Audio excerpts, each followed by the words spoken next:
So the first thing I'm going to do is prime my eyelids for eyeshadow. I'm taking the MAC Painterly Paint Pot in Painterly, and I'm going to be priming my eyelids, and then I'm taking a powder to just set that. That way when we go in with our crease colors, it blends much more smoother.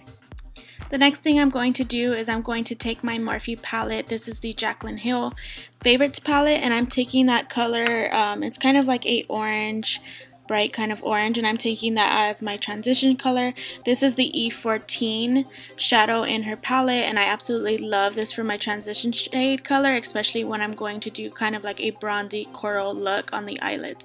I'm taking that and blending that all over my lid.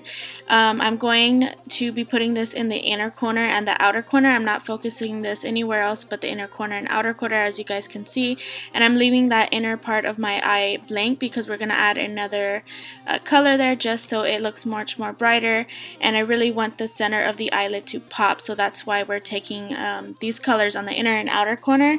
The next color I took was the E64 on the smaller blending brush, and I'm just precising that in the inner corner and outer corner. And then the next color I'm taking is the E71 shade color. This color is kind of like a burgundy, but it comes off more of a dark chocolate brown, and I'm just kind of repeating the steps, except I'm going darker and darker and darker, as you guys can see. The next shade I'm going to take is the E76, and I'm taking this on an Estee Lauder flat shader brush, but then I decided I wasn't liking how it came out with the brush, so I went in with my fingers and it just melted in the shadow much more smoother. And then I went back in with that E71 shade, that dark brown burgundy shade, and I put that on a precise crease brush and then popped that on my inner and outer corner and as well as into my crease. And then for eyelashes, I took the Ardell Glamour Wispies, I think that's what these are called. I love these eyelashes when I want my eyeshadow to really pop, but I still want to wear some lashes and make the look kind of dramatic. They're kind of very similar to the Ardell Wispies, but they're a lot longer. Moving on to foundation, I'm going to be covering up all this acne because I was breaking out so bad and I have no idea why, but it's okay because we're going to go ahead and cover that up. I'm going to take my Too Faced Primed and Poreless and then my Rimmel Fix Imperfect.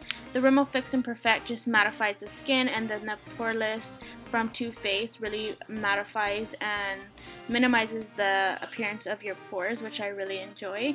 I'm going to be taking my Estee Lauder Clear Difference BB cream and then my It Cosmetics CC cream, and these are kind of basically the same product. The only reason why I wanted to use the Estee Lauder one is because it does have the salicylic acid in it, and I figured that would be good to treat my acne throughout the day when I was wearing this foundation.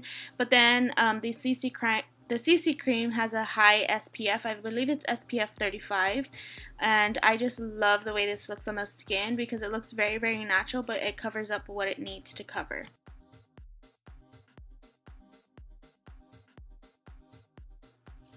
For concealer, I'm going to be taking my favorite concealer of all time, and this is the MAC Pro Longwear Concealer. I love this concealer because it is such high coverage, but I like how it brightens up my under eye area because I get it about 1 to 2 shades lighter than my actual skin tone. And when you blend this out, it is so easy to blend. I blend it out with a beauty blender. After that, I'm going to be setting my whole entire face, including my under eye. I like taking my beauty blender or Real Techniques beauty sponge while it's still wet with foundation, and going back in and just pressing that onto the skin while it's still wet from the foundation, and it just looks so flawless. I love this powder. I recently discovered it from Patrick Starr, and I'm so glad I decided to try it out because it's amazing, and if you haven't tried it, I highly, highly recommend it. Then I'm going in with that same E71 dark brown burgundy shade, and I'm taking this on a small eyeliner brush. I think that's what this one is, and I'm just taking this and I'm putting it right where my eyelashes grow, just getting it right in there, and then I'm gonna go smoke it out with the E64. You can take the E64 or the E14, that lighter orange shade that we use as our transition color. Really doesn't matter as long as you take a fluffy brush or a crease brush and just blend that out.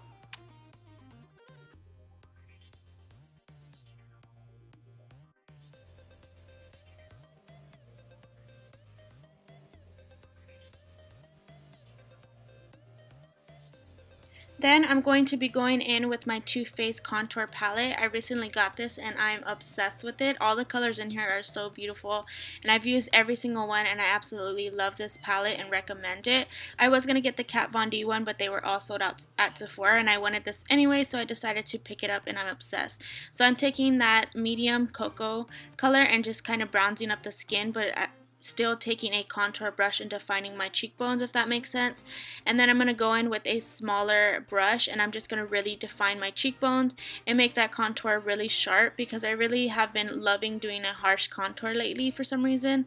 And the darker color I'm taking, I believe, is called Dark Cocoa, and I'm just defining that, as you guys can see here. I do have a full-on contour and highlight video. It's not using this palette, it's using the Anastasia one, but if you guys are interested on how I contour and highlight, I will definitely leave that down below for you guys.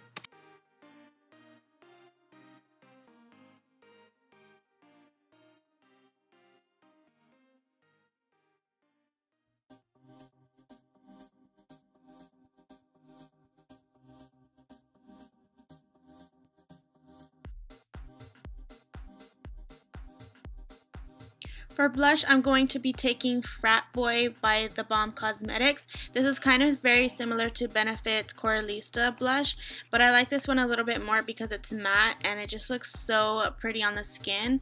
And especially if you're going to be putting a highlighter over this, I really like how it looks. It looks very, very pretty on pale skin, but I feel like this would look very pretty on darker skin tones as well. It's super, super pigmented, so you kind of want to take a light hand with this, because I did the mistake of taking it with a heavy hand and then it came out too much.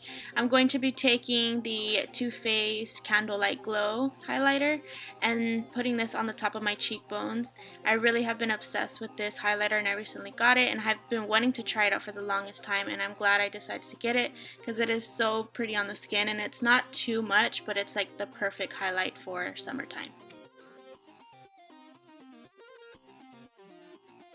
For mascara, I'm going to be taking the L'Oreal Telescopic just to blend my real eyelashes with the falsies, and I'm putting this on my upper lash line, and then on my bottom lash line I'm going to be taking the Maybelline mini small brush. I think that's what this one is called, and I love this for my bottom lashes because, as you guys can see, the wand is super, super small, so it gets literally every single bottom lash that I have, which is amazing. You guys should definitely try it out.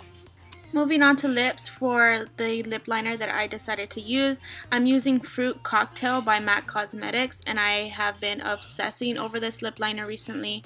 I recently went to MAC and asked the girl which coral lip liner she recommended, and I believe this one is new or limited edition, I'm not too sure, but if you guys can get this lip liner for summer, I definitely recommend it.